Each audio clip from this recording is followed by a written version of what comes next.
Hi friends, welcome back to our channel Sunitha home. చూసారా, దానిమ్మ పురుగు కూడా పడుతుందండి. ఈ పురుగుకి ఏదైనా ఇవ్వాలి మళ్ళీను. చూసారా దానిమ్మ పువ్వులు ఎన్ని పూసాయో.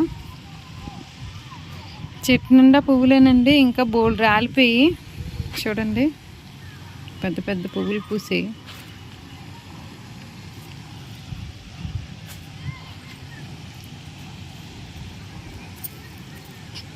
చిన్న చెట్టేనండి, 8 నెలలు అయ్యింది. ఇది మేము వేయలేదు, ఆ దాని మట్టుకు అదే చిన్న విత్తనాలు ఉంటాయి కదా, మనం పండు తినేసిన తర్వాత ఆ విత్తనాలు పడిపోయి కంపోస్ట్లో వేస్తాం కదండి, అందులో పడిపోయిన ఆ విత్తనాలతోనే వచ్చింది ఈ చెట్టు. కానీ పూత మాత్రం బాగానే వచ్చింది. చూసారా, కాయ కూడా ఉంది. చూసారా, బోల్డ్ పువ్వు వచ్చిందండి, బోల్డ్ రాలిపోయింది. చూడండి కిందనే ఎంత పువ్వు రాలిపోయిందో, బోల్డ్ పువ్వు పడిపోయింది. చూసారా,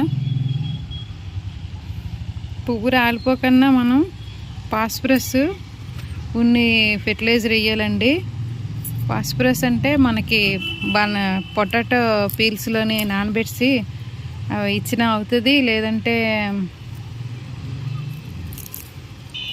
అరటిపండు తొక్కలు కూడా నానబెట్టి ఇచ్చిన, అరటిపండు మనం చేసాం కదండి, అది ఇచ్చినా అవుతుందండి. చూసారా, చెట్టు నిండా పువ్వులని. మనం ప్రతి రోజు తప్పించి రోజు కిచెన్ వేస్ట్వి వాటర్ వేస్తూ ఉండాలండి. చూసారా పువ్వులు.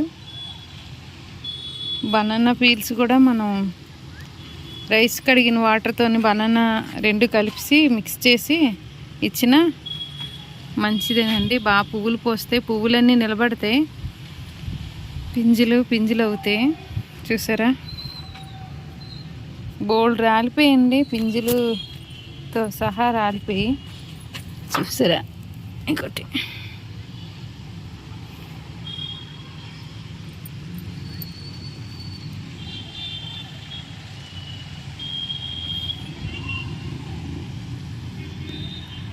చూసారా, బనానా పీల్ వాటర్ ఇది. అరటిపళ్ళు, ఈ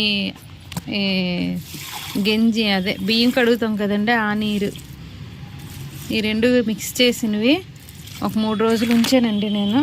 ఒకటి డైల్యూట్ చేసుకొని ఇచ్చుకోవడమేనే, అంతేనే.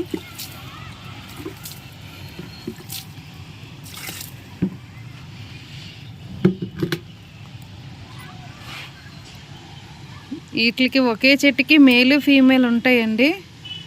ఇగటి చూసారా, అది వేరే వీడియోలో పెడతానండి. ఓకే ఫ్రెండ్స్, వీడియో కానీ నచ్చినట్టయితే లైక్ చేయండి, షేర్ చేయండి, సబ్స్క్రైబ్ చేసుకోండి. Okay, bye.